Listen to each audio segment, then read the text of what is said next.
सर्वमङ्गलमाङ्गल्यं सर्वकल्याणकारिकं शरणां सर्वधर्माणां जयं जयतु शासनं जयं जयतु शासनं जयं जयतु शासनं। नमः समय साराय स्वानुभूत्या चकास्ते चित्स्वभावाय भावाय सर्वभावान्तरस्ते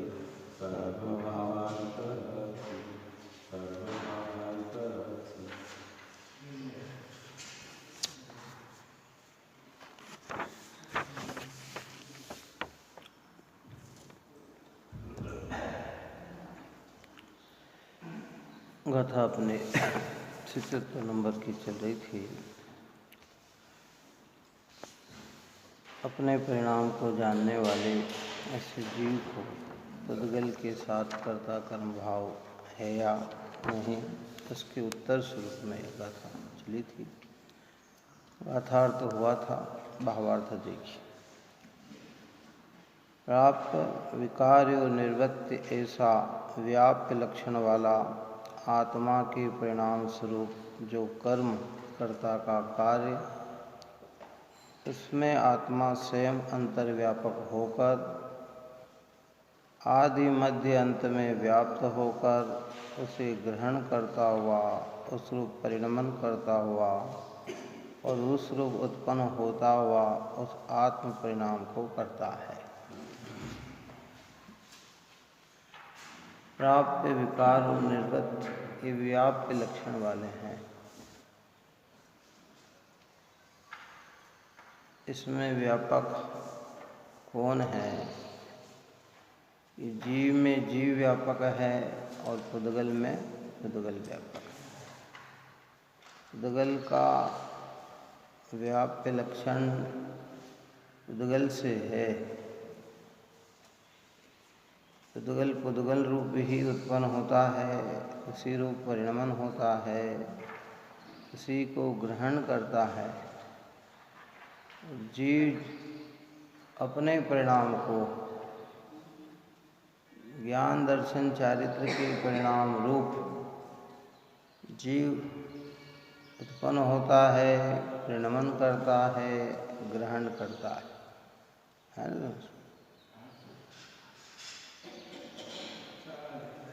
ये कर्म है, कर्ता के कार्य हैं। कर्ता कर्म संबंध एक द्रव्य में ही होता है, दो द्रव्य में नहीं। यहाँ दो द्रव्य के बीच में कर्ता कर्म कहा जाए, वो व्यवहार का ज्ञान कराया है, और दो द्रव्य के बीच में कर्ता कर्म माना जाए तो वह जीव की भूल है, वो मिथ्या भाव है ना। इसी प्रकार आत्मा के द्वारा किए जाने वाले आत्म परिणाम को ज्ञानी जानता हुआ भी, जैसे मिट्टी स्वयं घड़े में अंतर्व्यापक होकर आदि मध्य अंत में व्याप्त होकर घड़े को ग्रहण करती है, घड़े के रूप में परिणित होती है और घड़े के रूप में उत्पन्न होती है, उसी प्रकार ज्ञानी स्वयं बाह्य स्थित ऐसे परद्रव्य के परिणाम में अंतर्व्यापक होकर आदि मध्य अंत में व्याप्त होकर उसे ग्रहण नहीं करता, उस रूप परिणमित नहीं होता और उस रूप उत्पन्न नहीं होता। यानी परद्रव्य के कार्य में उत्पन्न ग्रहण और परिणमन नहीं करता। घड़े के आदि में मिट्टी, मध्य में मिट्टी और घड़े रूप में मिट्टी ही है। कौन है? कुमार उसके मध्य में भी नहीं है, आदि में भी नहीं है और अंत में भी नहीं। क्या अंतर्व्यापक कौन है? कि वो तो मिट्टी ही है उसमें। ऐसे ज्ञानी अपने परिणाम में अंतर्व्यापक है। कहाँ है? हाँ, अपने निर्मल भावों में, अपने में वो है जो परद्रव्य के कार्य हैं उनमें ज्ञानी अंतर्व्यापक न होने से वे परद्रव्य की क्रिया को जानते तो हैं, परंतु परद्रव्य में की क्रिया के कर्ता होते नहीं हैं। इस ज्ञान का फल आनंद है, इस ज्ञान का फल अकर्तृत्व भाव है, निर्मल भाव है। इसलिए यद्यपि ज्ञानी अपने परिणाम को जानता है तथापि प्राप्य विकार और निर्वृत्ति सा जो व्याप लक्षण वाला परद्रव्य परिणाम स्वरूप कर्म है उसे न करने वाले ज्ञानी के पुद्गल के साथ कर्ता कर्म भाव नहीं है। किसके साथ? पुद्गल के साथ कर्ता कर्म भाव नहीं है। किसका नहीं है? ज्ञानी का नहीं है। ये इसका क्या मतलब? ज्ञानी स्वयं बाह्य स्थित ऐसे परद्रव्य के परिणाम में अंतर्व्यापक होकर अंतर्व्यापक होकर उत्पन्न नहीं होता, परिणमन नहीं करता, ग्रहण नहीं करता। हाँ, तो वो उस रूप परद्रव्य के परिणाम में अंतर्व्यापक ज्ञानी नहीं है। ज्ञानी तो अपने परिणाम में अंतर्व्यापक है, काय में है, इसलिए परद्रव्य के कार्य ज्ञानी के कार्य नहीं है, ज्ञानी उनका कर्ता नहीं है। अब यहाँ परद्रव्य पुद्गल के परिणाम किसको कहा? नहीं, राग देश के परिणाम को, शुभाशुभ के भाव को, अच्छे बुरे परिणाम को, उसको कहा है। तो शुभ भाव को, शुभ भाव में परिणमने वाला पुद्गल का परिणाम है और ज्ञान में परिणामने वाला आत्मा है। तो पुद्गल के परिणाम को जानता तो है, पर पुद्गल के परिणाम रूप ज्ञानी नहीं होता, उसे उत्पन्न नहीं करता, उसे ग्रहण नहीं करता। अरे बात समझ नहीं है। उसे ग्रहण नहीं करता। निश्चय से चल रही चर्चा, ओरिजिनल में, स्वाभाविक दृष्टि से।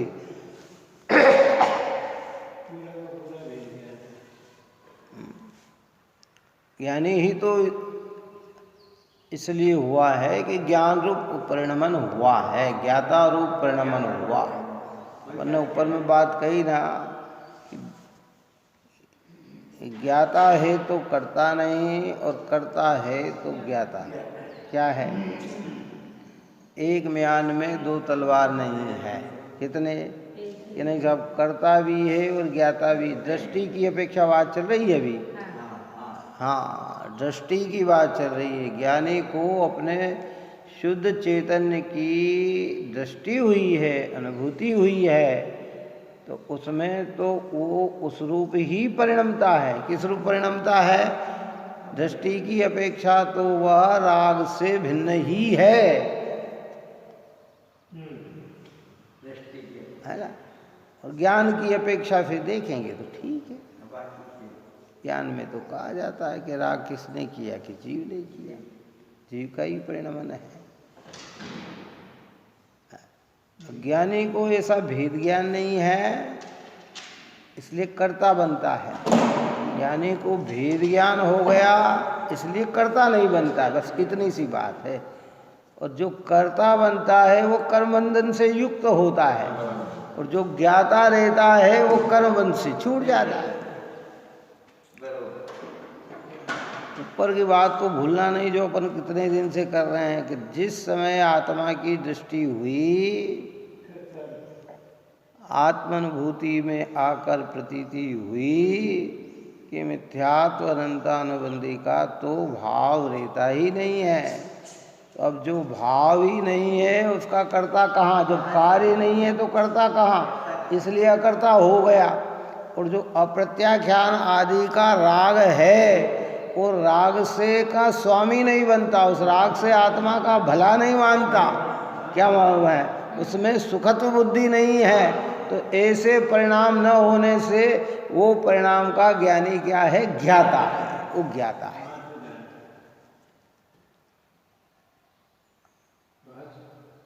अंदर समझ में आया नहीं आया? अद्भुत बात है भाई। हाँ, हमें तो इन बातों की खबर नहीं है ना, इसलिए हम तो राग आत्मा को ही मानते हैं, आत्मा को राग रूपी मानते हैं। यहाँ कहते नहीं नहीं भाई, भेद ज्ञान करके आश्रव और आत्मा की भिन्नता को जाना कि आश्रव जड़ है, आश्रव असूची है, आश्रव दुख रूप है, आत्मा निर्मल है, आत्मा ज्ञाता है, आत्मा सुख स्वरूप है। तो जब ये भेद ज्ञान करके उस सुख स्वरूप का, ज्ञाता स्वरूप का अवलंबन लेता है तो अनादि का मोटा राग तो क्या होता है, निकल जाता है। पर मैं प्रश्न किया था ना कि भेद ज्ञान, ये आश्रव और आत्मा की भेदता जाने, ये ज्ञान है कि अज्ञान?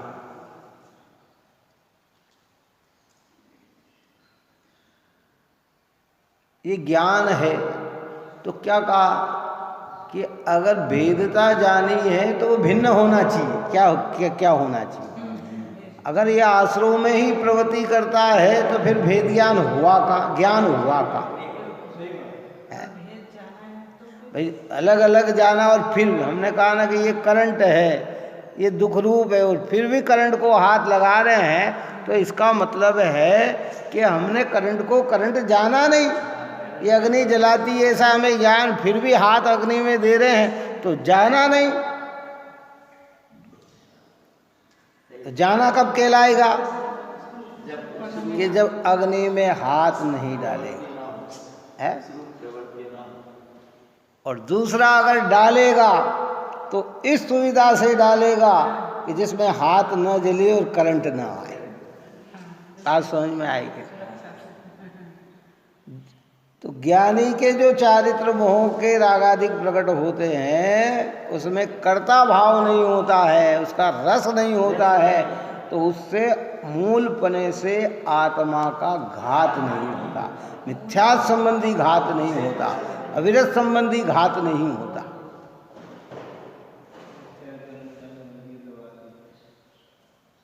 क्रिया दोनों की एक ही रहेगी। हाँ, एक ही रहेगी, मान्यता में अंतर है दोनों के। गहरी बात है भाई। इसको अपने को, जैसे कुमार मिट्टी में अंतर्व्यापक नहीं होता, ऐसे ज्ञानी राग में अंतर्व्यापक नहीं होता। ज्ञानी अपने परिणाम में अंतर्व्यापक है, तो अपने परिणाम में अंतर्व्यापक होकर उत्पन्न होता है, परिणमन करता है, ग्रहण करता है। तो जानन जानन क्रिया का कर्ता तो ज्ञानी है, पर पुद्गल की क्रिया का कर्ता ज्ञानी नहीं है। स्थूल पुद्गल दिख रहे हैं और सूक्ष्म पुद्गल कर्म का उदय है, कर्म का विपाक है।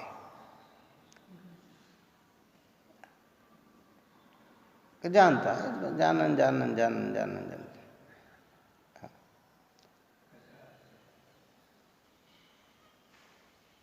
इसलिए यहाँ के फिर न करने वाले ज्ञानी को पुद्गल के साथ कर्ता कर्म भाव नहीं है,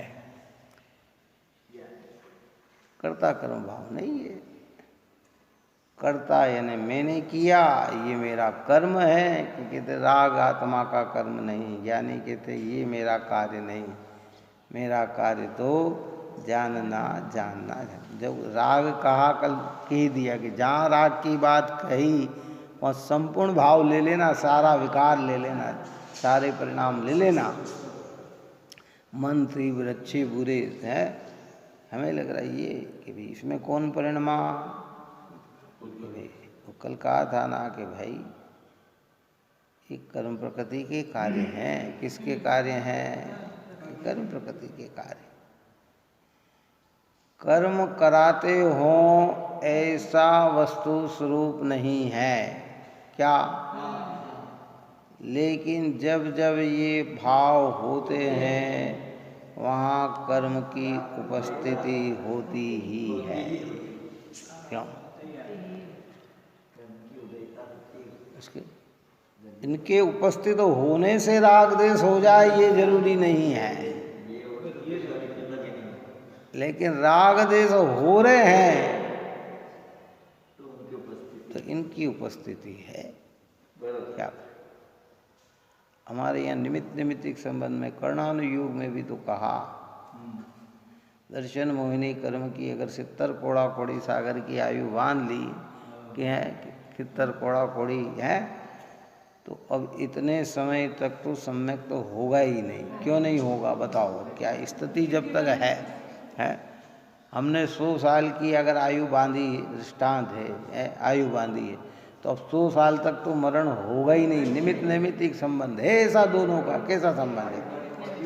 संबंध है ना। देवता ने बांध ली, अगर देवगति की आयु बांध ली, यहाँ तो व्यवहार से निमित्त की अपेक्षा से अकाल की बात भी कही जाती है मनुष्य जीवन में, लेकिन नरकों में और स्वर्गों में तो एक सागर की आयु तो एक सागर तक रह नहीं है, अब वो वहाँ से निकल नहीं सकता।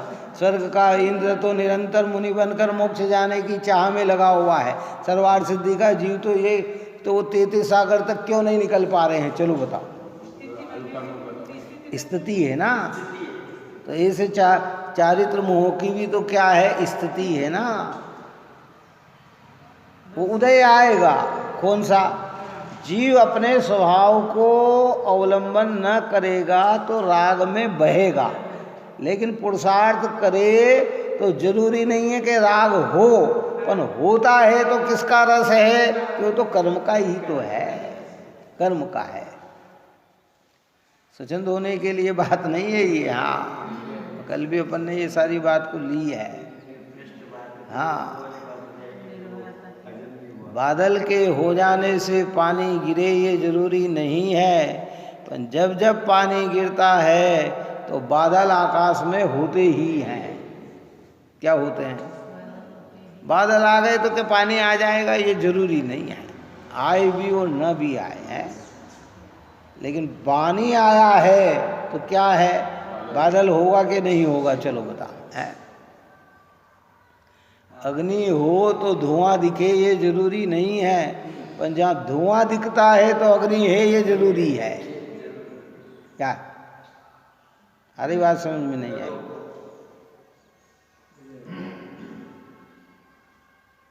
धुआं दिख रहा है तो अग्नि का अनुमान लग जाता है कि अग्नि है। रागाधिक कर रहा है तो कर्म के उदय का अनुमान लग जाता है कि कर्म का उदय है। लेकिन कर्म का उदय हो तो रागाधिक हो ये जरूरी नहीं। अगर एक जरूरी हो तो फिर संसार का कभी अंत नहीं होता, फिर इतने सिद्ध भगवान नहीं बनते, अरिहंत भगवान नहीं बनते, मुनिराज नहीं बनते, व्रती नहीं बनते, सम्यक दृष्टि नहीं बनते, क्योंकि मोह का उदय तो बना ही देता है, फिर मिथ्यात्व का तो भाव बना ही देता, तो फिर सम्यक कैसे होता है? इसलिए हमारे यहाँ का उपशम निज पुरुषार्थ के द्वारा कर्म जो उदय में आ रहा था वो ब्रेक लग गया, रुक गया, उसका उदय में नहीं आया।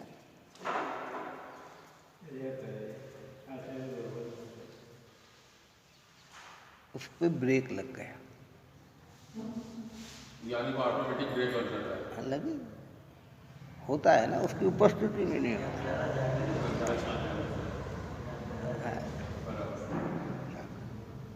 उदय हो उसका प्रबल उदय हो ना, तो ब्रेक लग जाता है। पुरुषार्थ हो तो ब्रेक लग जाता है, उदय अपना आके रुक जाता है। इसी को तो उपशम कहते हैं। उपशम है, उपशांत तो हो गया। उपशांत तो मिथ्यात्व का तो उदय चल रहा है। जीव ने जिनेंद्र के सामने आकर भेद ज्ञान करके अपने स्वरूप की दृष्टि बना रहा है, तो मोह का उदय आना वाला रुक गया। अब उसमें वो सम्यक दर्शन ले ले तो ले ले, क्या समझे, अनुभूति कर लेता है। और उसी उपसंत उपशांत भाव को पुरुषार्थ और बढ़ाए तो सम्य कन्वर्ट कर देता है। और साक्षात तीर्थंकरों की सानिध्यता में, श्रुत केवली की सानिध्यता में हो, पुरुषार्थी हो, तो मिथ्यात्व अनंतानुबंधी का क्षय कर देता है। अब फिर वो आएंगे ही नहीं।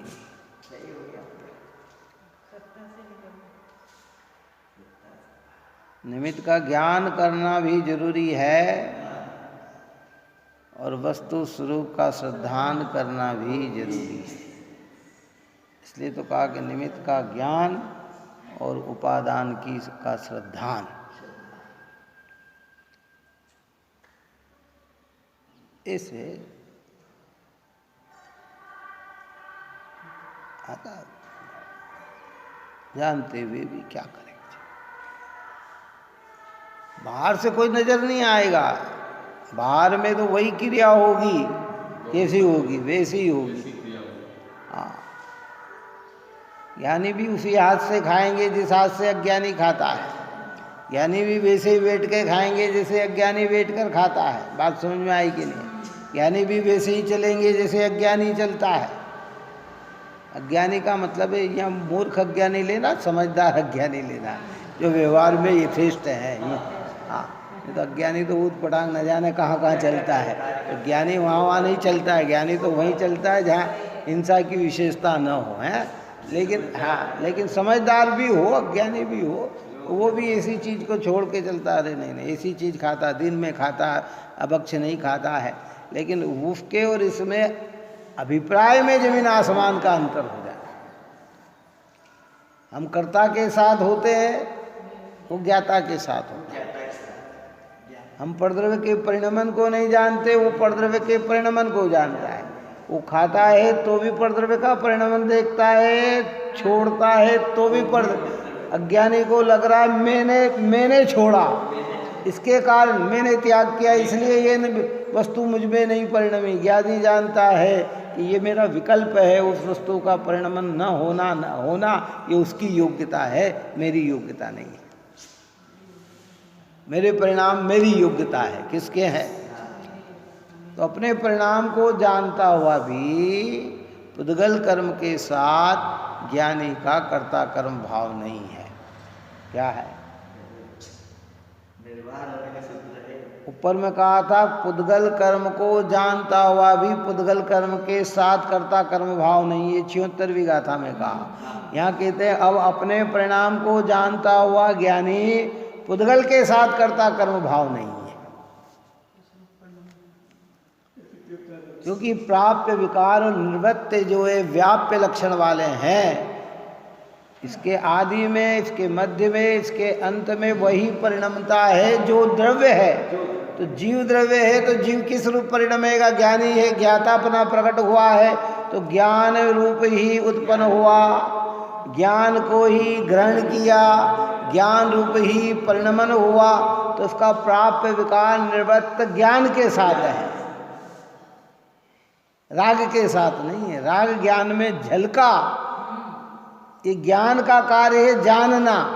अभी तो आगे इसमें बहुत बात कहते हैं, गुरुदेव श्री कहते हैं कि राग जान में झलका, तो राग के कारण ज्ञान नहीं हुआ, वो ज्ञान के कारण, ज्ञान की अपनी योग्यता है कि उसने राग को जाना, राग के कारण ज्ञान नहीं झलका। अलिंग्रहण बोल में आते हैं ये सारे बोल है। ज्ञेय है तो ज्ञान हुआ, ज्ञेय में से ज्ञान आया, ज्ञेय के कारण ज्ञान हुआ कि नहीं। ज्ञान राग तो पहले भी था, फिर जानने में नहीं आ रहा था, अब जानने में आ रहा है। तो ये राग क्यों? आप और हम जब स्वाध्याय नहीं करते थे या स्वाध्याय नहीं सुनते थे, कितने ही परिणाम आते थे, हमें पता ही नहीं लगता था। अब ये सुनने के बाद परिणाम पता लगने लगा कि अरे ये भाव भी हमारे अंदर है, ऐसे भाव भी हम में आते हैं। बात समझ में आए? पहले क्या ख्याल था? कार्य तो पहले भी हो रहा था है, और आज भी हम वो स्थूली परिणाम जान पा रहे हैं, सूक्ष्म परिणाम तो आज भी नहीं जान पा रहे हैं। तो वो जो जानने में आ रहा है वो परिणाम, वो अपने ज्ञान की योग्यता है। किसकी योग्यता है? ज्ञेय के कारण ज्ञान नहीं होता, निमित्त के कारण नैमित्तिक पर्याय नहीं होती है, अपनी तत्समय की योग्यता से होती है।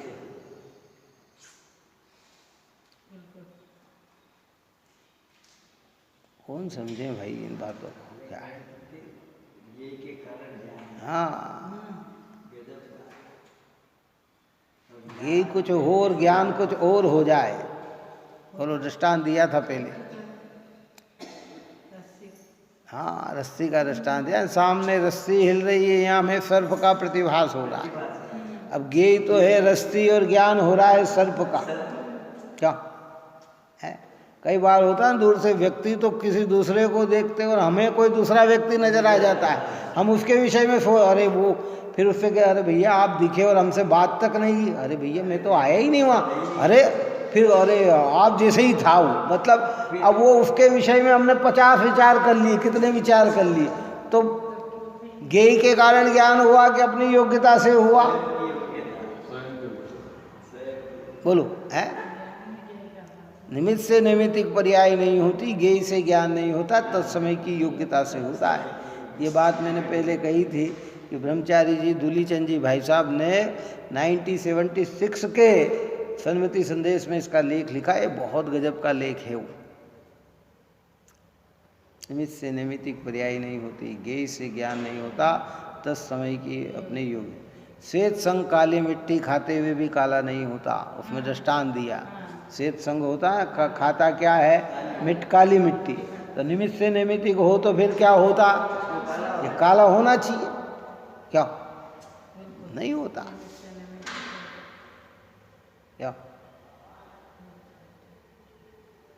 कथन के दिया जाए वो व्यवहार, वास्तविकता में क्या है? यही से ज्ञान हो तो सर्प है तो रस्सी दिखती, और रस्सी है तो सर्प। क्यों? वो तुलसीदास जी का आया था ना, वो तुलसीदास जी थे जो है तो सर्प को रस्सी पकड़कर चढ़ गए, उन्हें तो वहाँ सर्प ही नहीं दिखा, रस्सी नजर आई है। प्रेम की इतनी थी, और वहाँ जब होनार उनकी सुधरना थी तो पत्नी का व्यंग ही उनके जीवन को सुधार गया।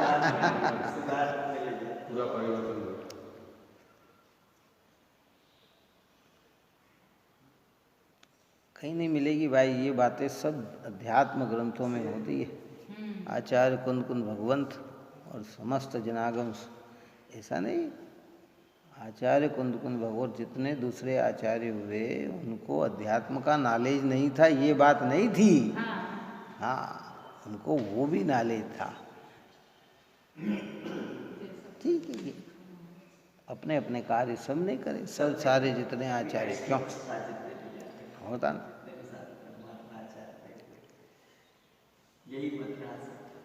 अपन ने कोई मंदिर बनाया, जैसे पंचबाल्यती का मंदिर ये है ना बनाया, अब दोबारा और मंदिर बनाने का भाव आए, अपेक्षा नहीं, या किसी दूसरे का आए, अपना नहीं आए, तो वो क्या कहता है, पंचबाल्यती तो है, अब अपन दूसरा बनाओ। अपन पुष्टि का ही करना है, समझ में आएगी कि नहीं? 24 तीर्थंकर नहीं है, 24 तीर्थंकर का 24 ही बना लो। मान स्तंभ नहीं है, मान स्तंभ बना लो। अपन पुष्टि का ही करना है। तो ये अधिकार होने पर, ये सब चीज होने पर दूसरे आचार्य को विचार आया कि ये तो बात लिखी हुई है, ये तो आचार्य कुंद देव ने कही है, अपन वो कहें कि जिससे नवीनीकरण हो लोगों को। अपन पोषण काय का किया? वितरागता का ही किया उन्होंने। ऐसा नहीं कि अन्य आचार्यों ने कोई वितरागता का पोषण नहीं किया, उनने भी वितरागता का किया। ऐसे ही होता है कि दूसरा होता है? चलो बताओ, है? अपन शिखर जी सिद्ध क्षेत्र जाते हैं, शिखर जी जाते हैं, तो वहाँ सब नई नई चीज बनती है। जो चीज पहले है फिर वो नहीं, फिर अब दूसरी चीज बनाओ, अब दूसरी चीज बनाओ। अलग अलग लोग क्या क्या बना रहे हैं, अलग अलग चीज बनाते हैं ना। क्यों? कि भाई एक चीज तो है ही ऑलरेडी, अब इसका ज्ञान यहाँ भी 24 ही बनाए, यहाँ भी 24 ही बनाए, यहाँ भी 24 ही बनाए, यहाँ भी 24 ही बनाए, तो फिर तो वही बात हो जाती है। फिर क्या होती है? सब अलग अलग अलग अलग अलग अलग। और कदाचित एक मंदिर से दूसरे मंदिर में 24 ही मिल भी जाए वहाँ, परंतु दोनों की आमनाएं अलग हो जाती है। इस पंथ में भी 24 ही होते हैं, पंथ में भी 24 ही।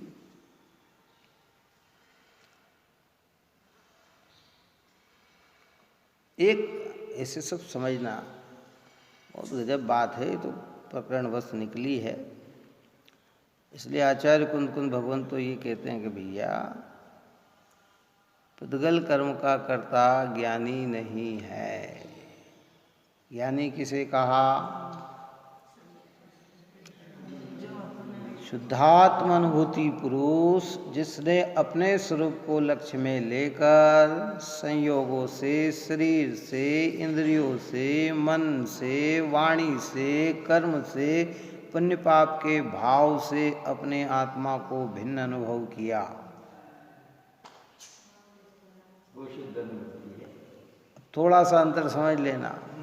ये ज्ञानी कहे कि नहीं साहब हम राग के करता तो नहीं पर कर्म के करता है, कि हम राग और कर्म के करता तो नहीं पर भाषा के करता है, हम इनके करता नहीं पर हम इंद्रियों के करता है, हम ये नहीं हम शरीर के करता है, हम ये नहीं हम मकान दुकान खेत खलियान के करता है, कि एक का करता है तो जो राग का करता नहीं है वो परद्रव्य की क्रिया का करता तो है ही नहीं। सबसे सूक्ष्म चीज आ गई बात? क्या रहस्य हाथ में आया कि जहाँ राग का कर, अपन ने कहा ना कि जब ये तन भी जब नहीं हमारा जिस संग निस्दिन रहते हैं, जब ये शरीर ही हमारा ना हो तो ये शरीर संबंधी सारे रिश्तेदार हमारे कैसे हो सकते हैं, इस शरीर संबंधी भाई पदार्थ हमारे कैसे हो सकते हैं। जब राग ही आत्मा करता नहीं है तो फिर ये जितने भी परद्रव्य स्वरूप पुद्गल हैं उनका कर्ता जीव कैसे हो सकता है। जब राग में ही व्यापक नहीं होता, ज्ञान राग में ही व्यापक नहीं होता, ज्ञान ज्ञान रूप ही रहता है, तो जड़ पदार्थ में व्यापक तो ज्ञान कैसे होगा।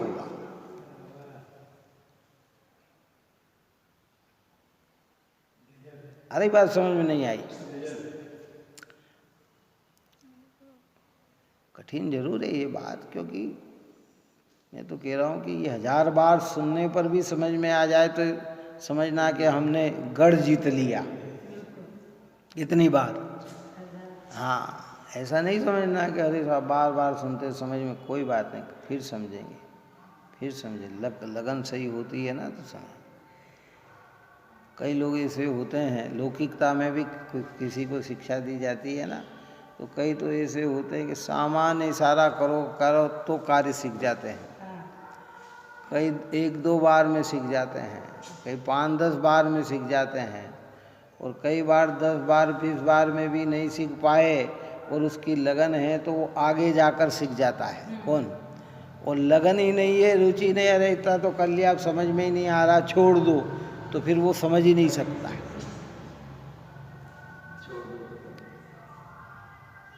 नहीं होता? हाँ, ऐसे यहाँ कह रहे हैं कि हम तिच्छ बुद्धि भेद विज्ञानी जीव थोड़ा सुनता और समझ जाता है। कितनी गजब की बात है। नहीं आता, और मन बुद्धि हो, और टाइम लगे, लेकिन लगन बनी रहेगी तो ये चीज़ समझ में आकर मिथ्यात्व का विलय होगा। आत्मानुभूति के अलावा, भेद ज्ञान के अलावा ऐसा कोई उपाय नहीं है कि जिससे सम्यक दर्शन की प्राप्ति हो जाए। देव शास्त्र गुरु के सिद्धांत से सम्यक दर्शन होता है, पर उसमें ये सब भेद विज्ञान गर्भित है। ऐसा नहीं हुआ कि भेद ज्ञान नहीं हुआ और खाली हमने अनंत देव को नमस्कार किया, जिनवाणी को नमस्कार किया, गुरु को नमस्कार किया और यही सच्चे ऐसा मान लिया और आत्मानुभूति हो गई। ऐसा नहीं, ऐसा होता तो कब का हो गया होता और अनंत भाव हमारे पहले के मोक्ष हो गया होता हमारा। ये सब इसमें गर्भित है, इसके रहस्य तक नहीं पहुंच पाएगा, चीज उपलब्ध नहीं होगी। ये भगवान कर देना मेरे को। हाँ, बस कहीं ना कहीं भ्रांति पड़ी रहती है। ये भी उस गाथा का मर्म भी यही है। हाँ। जो जान दी, हाँ, बस उसका मर्म यही है। ये फिर भेद ज्ञान का, इसलिए तीसरे नंबर पे भेद विज्ञान लिया और चौथे नंबर पर आत्मानुभूति ली। आत्मानुभूति नियम से सम्यक दर्शन है, और जिनको आत्मानुभूति होती है उनको चारों होते हैं। हाँ देव शास्त्र गुरु का श्रद्धान हो तो तत्व श्रद्धान हो के न हो इसकी गारंटी नहीं। श्रद्धान एक होता है देखा देखी और एक होता है विचार। बात सुनो, हमने जैन कुल में जन्म लिया ना, तो हमारा श्रद्धान नमोकार मंत्र पर देखा देखी है। माताजी बोल रहे, पिताजी बोल रहे, भाई बोल रहे, रिश्तेदार बोल रहे, नातेदार बोल रहे हैं, ये भगवान हमारे हैं, यही भगवान है, ये हमारा श्रद्धान देखा देखी। हम बच्चों को लाते हैं ना, तो प्रथम में यही अपने भगवान हैं। बोलो भगवान की जय है, महावीर भगवान की जय, आदिनाथ भगवान की जय, दास पूज्य भगवान की जय। तो उसके दिमाग में अनभिषेक तत्व का ज्ञान नहीं है। ये जिनवाणी, ये अपनी जिनवाणी माता है। क्यों? इस मंदिर में थे ना, तो जो भी आते थे जिनवाणी की वो जाने या ज्ञान हो ना हो, बड़े ढोक दे रहे हैं तो वो भी वहाँ ढोक देता था। और फिर क्या है, तो अपन कहते ये जिनवाणी माता की अलमारी है, इसमें जिनवाणी माँ है, ऐसे ये सारा। लेकिन जब समझेंगे, पढ़ेंगे और इसका विचार बनेगा, अगर तत्व सात होते हैं, जीव द्रव्य है, अजीव होते हैं, आश्रय होते हैं, बंद होते हैं, संवर होते हैं, निर्जरा होती है, मोक्ष होता है, तो फिर उसका विश्वास उस पे आता कि हाँ तत्व सात ही होते हैं। फिर सात तत्वों में भेद ज्ञान करता है कि इसमें सतत्व क्या है, परतत्व क्या है कि मेरा जीव तत्व मेरा स्वतत्व है। और उस जीव की अनुभूति ही आत्मानुभूति, और उस अनुभूति का नाम ही सम्यक दर्शन।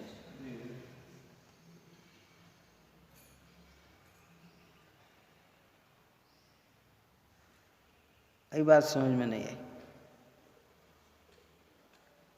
अब जिसने आत्मानुभूति की, आत्मा की दृष्टि बनी कि मेरा तो ये ज्ञायक भाव ही है, अब वो किस में अपनापन जोड़ेगा बताओ?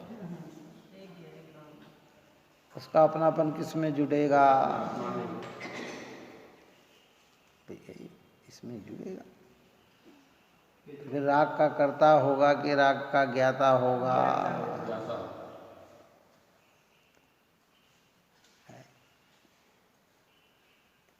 राग ज्ञान का व्याप्य नहीं, राग ज्ञान का निर्वत्य नहीं, ज्ञान राग का विकार नहीं, है ना?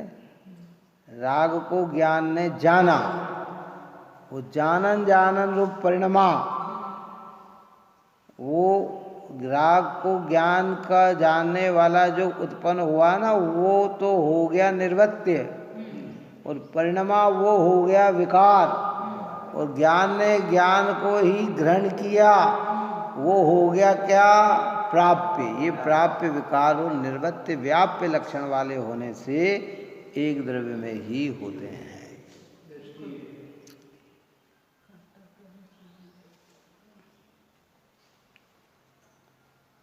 कितनी बात कही, अरे बात कठिन तो लगेगी भैया ये बात। हाँ, जितना जितना करो क्यों,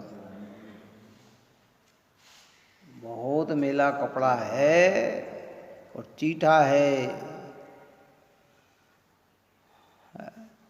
चिकास लगी हुई है। जितना जितना साबुन लगाएंगे और जितना जितना बस करेंगे, हो सकता है एक बार में न निकले। क्यों है? दोबारा करें, 2 बार में न निकले, 3 बार, और एक दिन तो वो निकलेगा, हो गई वो। जैसे आज तक मिथ्यात और कषाय हम पे हावी है, देह संयोग इंद्री मन वाणी, इन्हीं में हम पूरा अपनापन मान के बैठे हैं। भेद ज्ञान का साबुन लगाओ, है जिनेंद्र भगवान के निकट आए हम हैं, और जितना जितना प्रयत्न करेंगे हमारा कर्ता भाव कमजोर होगा होगा होगा। बहुत पहले एक पॉइंट कहा था कि मिथ्यात्व की दशा में ही मिथ्यात्व मोला पड़ता है। क्या होता है? सम्यक तो होते तो मिथ्यात्व चला जाता, फिर मोला थोड़ी पड़ता, निकल जाता है वो। हाँ, लेकिन मिथ्यात्व है ना, बार बार इस मिथ्यात्व को दूर करना, कर्ता भाव को दूर करने का प्रयत्न करेंगे, कर्ता भाव को बुरा समझेंगे, कर्ता भाव में दुख समझेंगे, तो धीरे धीरे ये भाव भी हमारी परिणति से क्या होगा, निकलेगा, ये निकल लेगा, ये धीरे धीरे निकलने लग जाएगा। आई बात समझने? है सम्यक तो होते तो रहेगा ही नहीं, सम्यक तो हुआ तो फिर कहाँ रहेगा भाई, ये रह ही नहीं सकता ना, लेकिन नहीं, इसलिए बार बार हुआ को करो। ज्ञानी का कर्म ज्ञाता रहने का है, इसलिए ज्ञानी पुद्गल कर्म को जानते हुए भी पुद्गल कर्म का करता नहीं है। अब शार्ट में इसका अर्थ समझ लें, ज्ञानी राग को जानते हुए भी राग का करता नहीं है।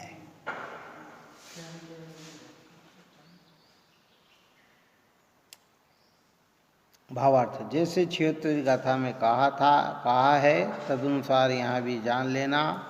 वहाँ पुद्गल कर्म को जानता हुआ ज्ञानी ऐसा कहा था, उसके स्थान पर यहाँ अपने परिणाम को जानता हुआ ज्ञानी ऐसा कहा है। कितना अंतर है? वहाँ पुद्गल कर्म को जानता हुआ ज्ञानी कहा, यहाँ अपने परिणाम को जानता हुआ, अपने परिणाम को जानता हुआ ज्ञानी पुद्गल कर्म का करता नहीं है। वहाँ पुद्गल कर्म को जानता हुआ ज्ञानी पुद्गल कर्म का करता नहीं है। स्थूल रूप में स्थूल पुद्गल, कर्म नो कर्म में परिणमने वाला, और सूक्ष्म रूप में उस कर्म का विपाक उदय, जो रागादिक भाव, उन भाव का ज्ञानी करता नहीं, ज्ञानी ज्ञाता है। सोचो, है अद्भुत चीज दी है जनवाणी माता ने, अद्भुत चीज है ये। अब हम पे करो क्यों विचार करें, छोटे से ही सब कार्य बड़े होते हैं।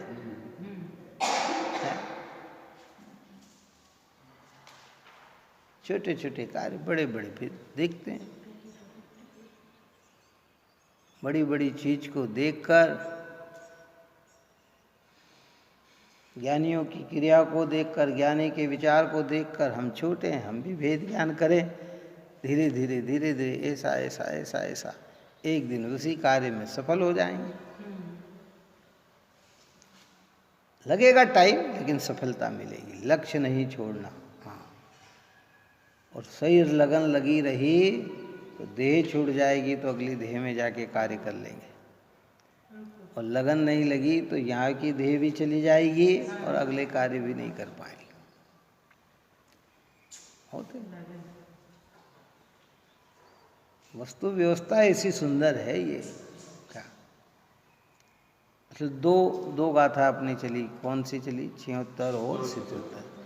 एक में कहा पुद्गल कर्म को जानता हुआ ज्ञानी पुद्गल कर्म का करता नहीं है, और दूसरे में कहा कि अपने परिणाम को जानता हुआ ज्ञानी पुद्गल कर्म का करता नहीं है। अब तीसरे पॉइंट में कह रहे हैं, अपन प्रश्न करते हैं, समाधान कल करेंगे, कि अब प्रश्न करता है कि पुद्गल कर्म के फल को जानने वाले ऐसे जीव को पुद्गल के साथ कर्ता कर्म भाव, कर्ता कर्मपना है या नहीं? उसका उत्तर 78वीं गाथा में कहेंगे। 3 गाथा है, कौन सी? 76, 77 और 78। 75वीं गाथा में तो कह दिया,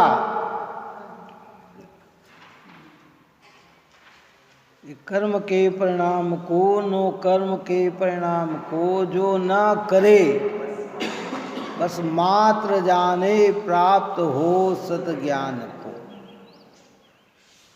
ये ज्ञानी कर्म के और नो कर्म के परिणाम के करता नहीं है, वे तो मात्र जानते हैं। जानते हैं इसलिए वो सद ज्ञान को प्राप्त होते हैं। तो वो क्या है कि परद्रव्य का क्या है, कर्म नो कर्म के परिणाम क्या है, तो उसकी बात 76, 77 और 78 में कही। पुद्गल कर्म को जानते हुए ज्ञानी पुद्गल कर्म का करता नहीं, करता कर्म भाव नहीं। अपने परिणाम को जानते हुए ज्ञानी का पुद्गल कर्म के साथ करता कर्म भाव नहीं, और पुद्गल कर्म के फल को जानते हुए ज्ञानी का पुद्गल कर्म के साथ करता कर्म भाव नहीं। तो फिर करता कर्म भाव किसके साथ? ज्ञानी का ज्ञान के साथ। प्राप्य विकार और निर्वत्य व्याप्य लक्षण वाले होने से उसमें व्यापक अंतर मध्य अंत मध्य आदि अंत और मध्य में वो ज्ञान ही परिणमता है, परद्रव्य तो परिणमता ही नहीं। इसलिए वो तो ज्ञायक है, ज्ञायक है, ज्ञायक है, ज्ञायक है, ज्ञायक। क्यों? रत्न खरीदने की ताकत नहीं है तो कहते भैया हम तो रत्न देख लेते हैं तो ही भाग्यशाली है। क्यों? ये सब परिणमने होने की योग्यता नहीं, लेकिन ये जिनवाणी के माध्यम से पढ़ लिया तो ही हम भाग्यशाली हैं। हाँ, तो ही समझ में कि नहीं आए। और जो रत्न को देखेगा उसी को खरीदने का भाव आएगा और शक्ति बढ़ाकर खरीदेगा। ये बात सुनेंगे, समझेंगे, विचारेंगे तो ही इस रूप परिणमने का भाव आएगा और फिर शक्ति बढ़ाकर करेंगे। क्या कहा था आपने भगवान महावीर की पूजा में कि भूतकाल प्रभु आपका, वह मेरा वर्तमान। आज आप और हम जिस पर्याय में है ना, भील की पर्याय में, तो भगवान महावीर का जीव उस वो योग्यता लेके भी नहीं बैठा था। कौन सी? जो आज हमारी वर्तमान में योग्यता है। भील की पर्याय में तो कैसा था? मांसाहारी था वो, है, कुछ नहीं जानता था। तो भूतकाल तो ऐसा था भगवान का। कितना महावीर भगवान का जीवन चरित्र जब भी मिलता है ना, जैसे तो वो अनादि का आत्मा है, लेकिन शब्दों की अनादि की व्याख्या नहीं लिखी जा सकती। तो जहाँ से प्रारंभिकी पूर्वा भील से उनका जीवन चरित्र बताना चालू किया, तो पूर्वा भील की दशा में क्या होगा? आप और हम जिस पर्याय में हैं आज वर्तमान में, वैसी पर्याय तो पूर्वा भील की नहीं होगी। तो है, लेकिन उसने वहाँ से भी अपना विकास किया ना। है?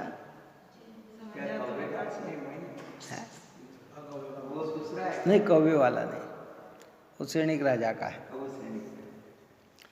पूर्वा भील तो ऐसे था महाराज है, लेकिन धीरे धीरे फिर वो और अप होके डाउन हो गया।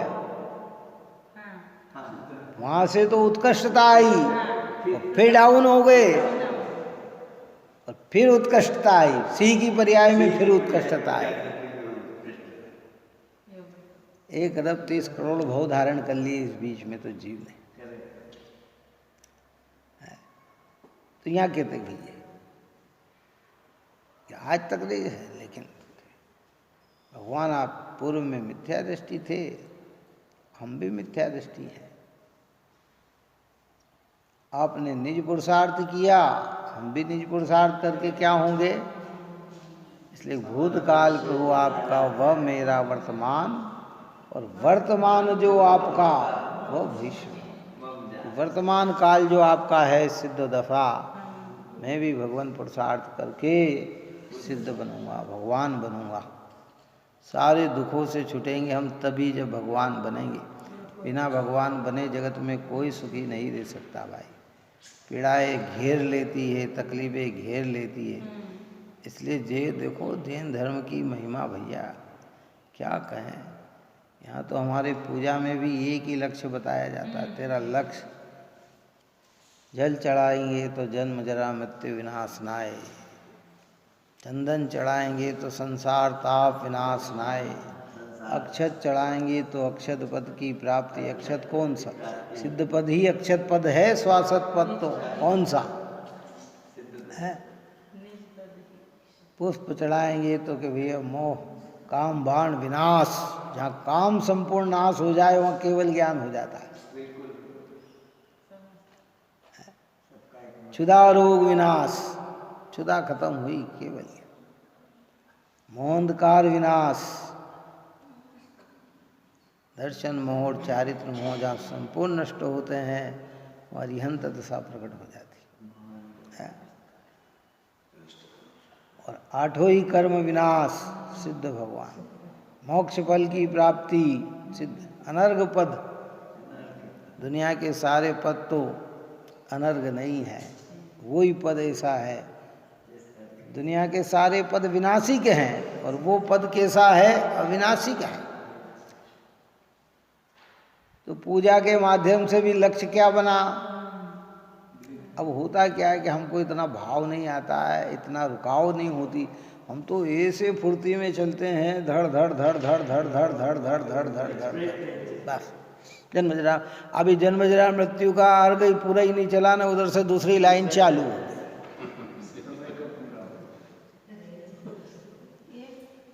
भट भट भट फास्ट ट्रेन एकदम चलती है, अभिप्राय ही नहीं पकड़ पाते हम क्या बोल रहे हैं। हमें उस चीज़ का खेद भी आ रहा है कि नहीं, हम कह रहे हैं कि जन्म जरा मृत्यु विनाश, तो हम जन्म जरा मृत्यु का नाश भी चाहते हैं कि नहीं चाहते हैं? हमें कोई पता नहीं, हम तो बस चढ़ाना है तो चढ़ा रहे हैं, करना है तो कर रहे हैं।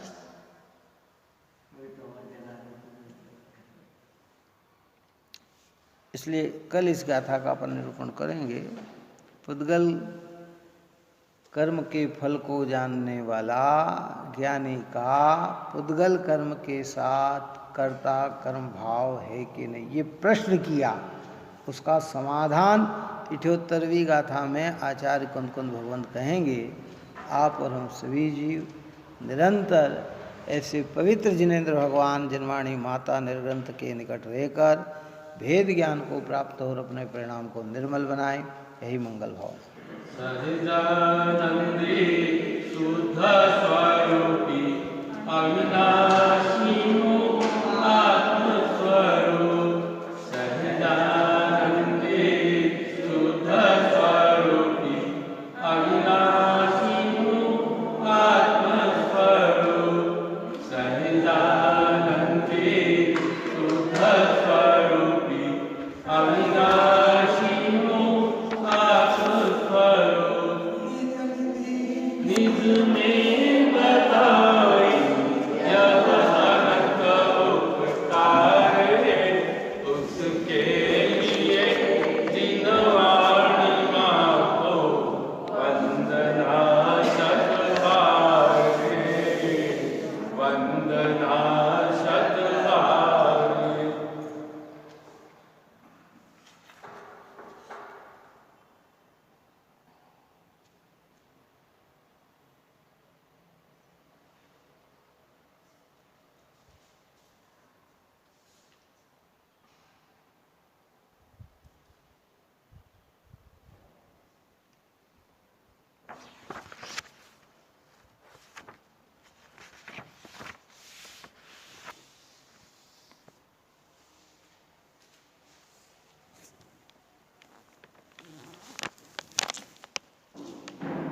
वाणी के ज्ञान से